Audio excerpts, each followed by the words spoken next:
कोई तन दुखी कोई मन दुखी, कोई धन बिन रहते उदास, थोड़े थोड़े सब दुखी, सुखी राम के नाम। तो शरीर साथ नहीं दे रहा है सेठ जी का, कोई मन से परेशान है, कभी बेटा नहीं सुन रहा तो कभी बेटी नहीं सुन रही। पिताजी चाहते थे बेटे की शादी बड़े खानदान से संबंध में करूंगा, और पिताजी तो चाह ही रहे थे। बेटे को पता चला तो घर में जो बाई आती थी काम करने वाली ना, बर्तन साफ करने वाली, बेटा उसी को लेकर के फरार हो गया। अब मीडिया वाले आजकल कल कहाँ छोड़ने वाले। गोसाईगंज के सबसे बड़े सेठ का बेटा घर की बाई को लेकर फरार, इस पर क्या कहेंगे आप? अब दुनिया भर के स्टेटमेंट आने शुरू हो गए। मैं तो पहले जानता था कि सेठ जी का वो बेटा बेकार है नहीं, क्योंकि जब गड़बड़ हो जाता है काम तो केवल कमेंट करने वाले ही मिलते हैं, कम्प्लीमेंट देने वाले कभी मिलते हैं कि नहीं सेठ। कोई ये नहीं कहेगा सेठ जी ने भाई बचपन से संस्कारवान बनाया था, लेकिन अब क्या किया जाए, ये बुद्धि कब किसकी विकृति आ जाए किसकी बुद्धि में, ये कोई नहीं कहेगा। हम तो पहले कह रहे थे सेठ जी ने जितना बड़बोला बना के रखा, किसी न किसी दिन सर पे हाथ रख के रोना पड़ेगा। लास्ट में यही बातें आएंगी, आप चाहे जितना संभालो तो मन हमारा कितना बेचैन रहेगा। तो कोई तन से परेशान, कोई मन से परेशान, और कोई हमेशा धन से परेशान रहता है। बड़ी बड़ी बिल्डिंग बनाता, मेहनत करता, मजदूरी करता है, 1000-500 रुपए कमाता है, स्वयं खावे, बच्चे के एडमिशन करावे, पत्नी को घुमाए, क्या करे क्या ना करे, परेशान। बोले महाराज सुखी कौन है? तो बोल पड़े सुखी वही है जो राम जी के चरणों का दास है। एक बार किसी ने कबीरदास जी से प्रश्न किया, महाराज जी आप सबसे धनवान किसको मानते हैं? बोले हमारी नजर में सारी दुनिया निर्धन है। बोले क्यों? बोले ऐसा आप कैसे कह सकते हैं कि कोई धनवान ही नहीं? बोले हम तो उसी को धनवान मानते। बोले कैसे? कबीरा सब जग निर्धन,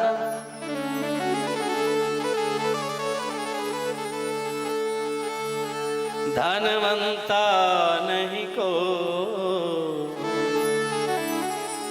धनवंता सोए जानी है, जाको राम नाम धन। जिसने अपने जीवन में राम रूपी धन कमाया, हम तो उसी को धनवान मानते हैं। और ये पैसे अगर आप बहुत कमाओ तो ये साथ देने वाले तो है नहीं, बस यहीं तक है। अगर अपना देश छोड़ के किसी अदर कंट्री में आप एंट्री लगाओ, आप लोग तो जाते होंगे, क्योंकि कल कोई हमसे बता रहा था जब हम आए कि हमारी बेटी लंदन में रहती है। लाल जी तो नहीं बता रहे, लाल जी हमसे बताने लगे कि हमारी 2 बेटियां हैं और 2 बेटा है, 1 बेटा है। हमने कहा शादी हो गई बेटियों की? बोली एक तो लंदन में रहती है महाराज, यही बताए थे। हमने कहा दूसरी वाली? बोली वो अहमदाबाद में रहती है। तो भाई अब आप अगर लंदन जाइए और ये भारत की करेंसी लेकर के लंदन में जाइए तो क्या काम आएगा? कुछ काम करेगा इंडियन करेंसी? वहां कुछ नहीं, बेकार, एक मतलब का, किसी मतलब का। अब आप बताइए कि ऐसे धन कमाने से क्या फायदा कि जो इस दुनिया में ही नहीं चलता है। जो ही आप दिल्ली एयरपोर्ट पर उड़े, आगे बिल्कुल बंद, दूसरे देश के लिए उड़ान भरी, ये सारी नोटें चलना बंद, वहां की करेंसी लेना पड़ेगा। तो ऐसे धन कमा करके क्या लाभ है? गोसाईगंज वालों, धन अगर कमाना हो तो ऐसा कमाओ कि अगर हम गोसाईगंज में रहे तो यहाँ भी काम आए, लखनऊ में जाएं तो वहां भी काम आए, दिल्ली जाएं तो वहां भी काम आए, दूसरे देश में जाएं तो वहां भी काम आए, और इस दुनिया को ही छोड़ के जाएं तो वही धन वहां भी काम आए मेरे भाई। यानी लोग में रहे तो भी काम करे, और लोग छोड़कर परलोक जाएं तो वही धन काम करे। अगर ऐसा धन है तो निश्चित रूप से प्रभु की कृपा है। और वही बात हमें याद आती है हमारी भक्त मीरा जी। मीरा जी की वो बातें हमें बार बार याद आती। इतने बड़े परिवार से बिलोंग करती थी महारानी मीरा, लेकिन उन्होंने तो डायरेक्ट कह दिया कि मैं हर चीज का परित्याग करता। तो बोले फिर क्या करोगी? बोले मैं अब भजन करूंगी। और भजन करते करते करते करते करते करते उन्होंने राम राम राम राम रटते रटते राम रूपी धन कमाया और अत्यंत प्रमुदित हो रहे, सब कुछ छोड़ दिया केवल राम रूपी धन के लिए। और हम लोग भी छोड़ देते हैं, छोड़ते नहीं छोड़ते, आप लोग भी छोड़ते हो नहीं छोड़ते। मीरा जी ने छोड़ दिया सबको, किसके लिए? बोले राम रूपी धन के लिए। और हम भी छोड़ देते हैं, किसको? राम जी को। बोले क्यों? बोले गांधी रूपी धन कमाने के लिए। मेरे भाई छोड़ते हम भी हैं, बस अंतर यही है जो मैंने अभी आपको बताया। किस प्रकार से मीरा जी के मुख से अचानक और अनायास वही बातें निकली कि मुझे राम रूपी धन चाहिए, और बड़े भाव से झूम उठी मेरे भाई भाई, और झूम करके बोल पड़े क्या पायो जी मैंने राम रतन धन पायो, पायो जी मैंने राम रतन धन पायो, पायो जी मैंने राम रतन धन पायो, पायो जी मैंने राम रतन धन पायो। किसी ने कहा, ध्यान देना हमारे शब्दों पर, मेरी माँ, मेरी बहन, मेरे भाई गोपाल जी जो कि काकोरी से आए हैं, हमारे महाराज जी बता रहे, काकोरी लखनऊ से। मीरा ने जब ये बताया, कहा कि राम रूपी धन मुझे मिला, तो कुछ लोगों ने आकांक्षा जताई। और कौन सी आकांक्षा प्रकट की? हे देवी ने कहा हमको भी बताओ ना, ये धन मिला कहाँ आपको? मीरा जी ने कहा आपको भी पाने की लालसा है? बोले हाँ। तो बोले जरा पता नोट करो, मैं पता लिखवा दूं। और ये महाराज देवी जी ने कृपा करो पता लिखवा दो। अगर गोसाईगंज वालों आपको भी राम रूपी धन की आवश्यकता है, तो जो मीरा जी ये एड्रेस बता रही है, इस धन को पाने का पता, एड्रेस आप ही नोट करो। क्या बोल पड़ी मीरा जी?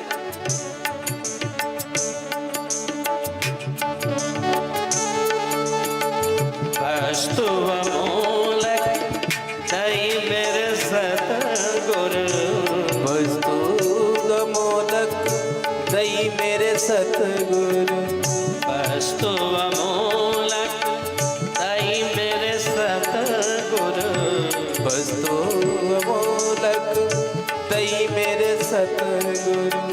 कृपा करे अपनायो, पायो जी मैंने कृपा कर अपनायो, पायो जी मैंने राम रतन धन पायो, पायो जी मैंने राम रतन धन पायो, पायो जी मैंने राम रतन धन पायो। ऐसे नहीं, अगर पाना है तो नहीं, दोनों हाथ उठाएं और मीठी मीठी ताली बजाएं।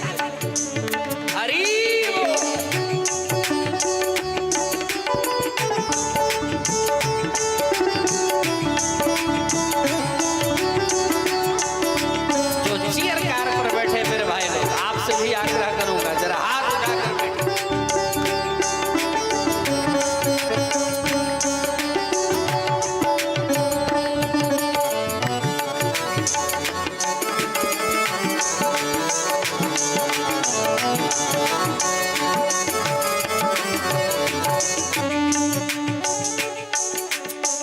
जन्म जन्म की पूंजी पाए, जन्म जन्म की पूंजी पाई, जन्म जन्म की,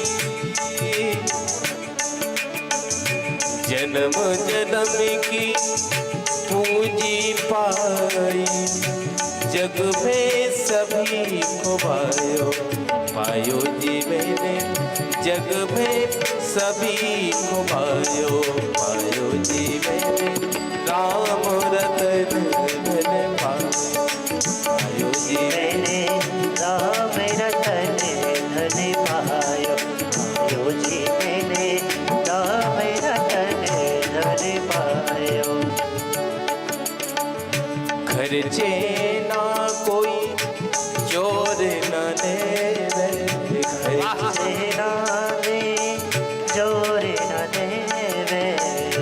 खर्चे ना कोई चोर न देवे। वाह। खर्चे ना कोई चोर न दे। दिन दिन बढ़त समायो। सत्य की नाव के बटिया सतगुरु। सत्य की नाव के बटिया सतगुरु। भव सागर तरे जायो। भव सागर तरे जायो। गम ब गम ब गम गम ब मगरिदा मगरिदा धनिदा गम ब द सानि द ब गम ब मगरिदा गम ब द सानि द ब गम ब मगरिदा गम ब द सानि द ब गम ब मगरिदा। मीरा के प्रभु गिरिधर नागर। मीरा के प्रभु गिरिधर नागर। पानी धनी म ब गम ब गम ब गम ब धनी र सनी रे स सनी रे ग रे ग रे स सनी रे ग रे ग प प द सानि द प म ग। मीरा के प्रभु गिरिधर नागर। हरस हरस जस गायो। पायो जी मैंने हरस हरस जस गायो। पायो जी मैंने राम रतन धन पायो। पायो जी मैंने राम रतन धन पायो। पायो जी मैंने राम रतन धन पायो। राम रतन धन राम रतन धन पायो। पायो जी मैंने राम रतन धन पायो। तो बड़े ही भावों के साथ महाराज निवेदन कर रहे हैं। और अब हम लोग उसी प्रसंग पे चलते हैं जो अद्भुत है। यहीं से कुछ ही दूरी पर विराजमान स्थित है वो नैन विशारद में 88,000 संत जन विराजमान है।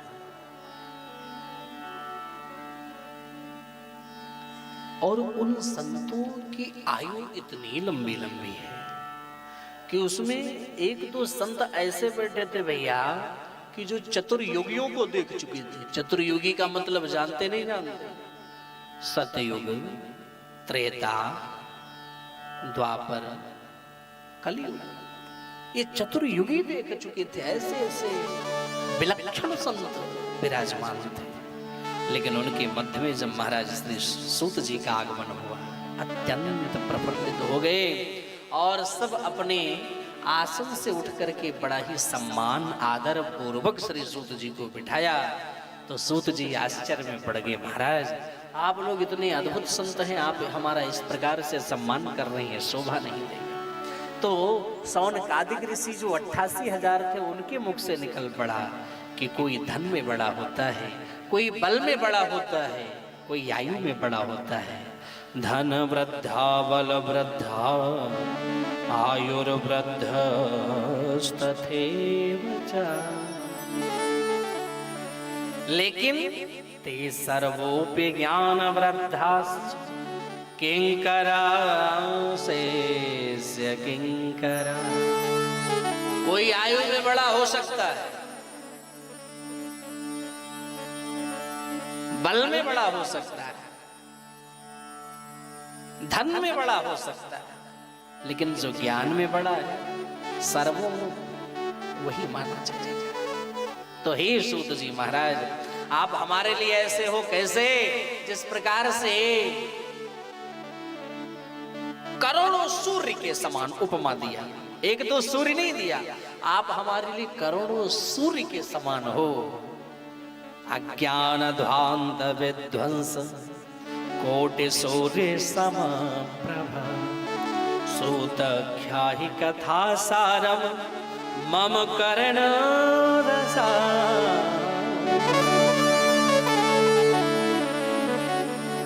हमारे हृदय पटल पर जो अंधकार, जो गंदगी विराजमान है, ध्यान देना। लोग कहते हैं महाराज हमारे यहाँ भगवान नहीं, हमें दर्शन कभी नहीं हुआ। तो दर्शन भगवान का कैसे होगा? क्योंकि हमारे यहाँ ये मेरा भवन है, ये मेरा घर है, और जब यहाँ गंदगी विराजमान रहेगी तो भगवान नहीं आएंगे। तो सरकार वही 88,000 संत जन कह रहे हैं, सरकार जो हमारे यहाँ गंदगी है इसको समाप्त करने में, जो हमारे यहाँ पर हृदय भवन में अंधेरा है घर में, इस अंधेरे को समाप्त करने के लिए आपसे सर्वोपरि हमें कोई नहीं दिखा। और हम आग्रह करेंगे कि आप हम सबको सुंदर तरीके से कुछ ऐसा ही ज्ञान बताइए, ऐसे ज्ञानवान बातें हमको बताइए, ताकि हमारे हृदय पटल का जो अंधेरा हो इस आप करोड़ों सूर्य के समान है। अत्यंत गदगद हुए और एक बात और बोल पड़े, कुछ ऐसा साधन बताओ कि हमारा मन भगवान के चरणों में लग जाए, भगवान की प्राप्ति हो जाए। कृष्ण प्राप्ति करम सस्वत साधनम तदवदाधुना, सरल साधन हमको बताओ ताकि हमें भगवान मिल जाए। अत्यंत प्रबुद्ध हुए श्री सूत जी, क्योंकि आज के डेट में कोई पूछता नहीं। अगर नगर में कोई संत आ जाए ना तो लोग ज्यादा प्रश्न यही करते हैं, महाराज ध्यान देना महाराज, हमारा व्यापार आज के 2 साल पहले बहुत अच्छा चलता था, अब कुछ कमजोर हो गया, कुछ उपाय बताओ। महाराज हमारी बहू को आए आज 10 वर्ष हो गया, कुछ ना कुछ संतान तो होगी, तो महाराज कुछ उपाय बताओ। बस यही सब केवल उपाय पूछते हैं। संतों से कभी लोग ये नहीं पूछते हैं कि महाराज मैं बहुत दिन से प्रयास कर रहा हूँ, लेकिन जैसे माला जाप करने बैठता हूँ सो नींद आ जाती है, कुछ उपाय बताओ ताकि नींद ना आए और मेरा मन भी भगवान के चरणों में लगे जाए। ये कोई नहीं पूछता, बट हमें यही पूछना चाहिए संतों से, हमारा मन भगवान के चरणों में कैसे लगेगा। तो बड़े ही भाव से जब पूछा तो महाराज गदगद हुए और बोल पड़े, देखिए भाई हम लोग 4-4 घंटे फालतू में 10-10 घंटे बर्बाद कर देते हैं संडे के दिन, केवल ताश का पत्ता खेलने में, न्यूज चैनल देखने में और गेम खेलने में, ये सब बेकार है। अगर जो समय मिला, लेकिन अगर गलती से वो कथा में आके बैठे तो 3 घंटे में 30 बार घड़ी देखते। अब तो समाप्त करना चाहिए। उसमें पोस्टर में 9 बजे तक लिखा था महाराज, लेकिन देखिए आगे बढ़ रहा है, देखो है नहीं महाराज, ये कैसे क्या होगा महाराज। तो भाई हमारे कहने का प्रयोजन यही है, हमें इस पर विचार करना चाहिए, हमें कैसे रहना चाहिए। हम जो फालतू समय बर्बाद करते हैं वो हमें भगवान की कथा में देना चाहिए। आप भगवान की कथा में थोड़ा सा स्वाध्याय करो, रामायण का पठन पाठन करना चाहिए, भागवत का पठन पाठन करना चाहिए। अगर हम ऐसा करते हैं तो हम लोग दिन भर केवल दुनिया भर की चिंतन टेंशन करते हैं, कल ऐसा करना वैसा करना ये करना, यानी चिंता करते हैं, चिंतन नहीं करते। और व्यक्ति को चिंतन करना चाहिए, चिंता नहीं करना चाहिए।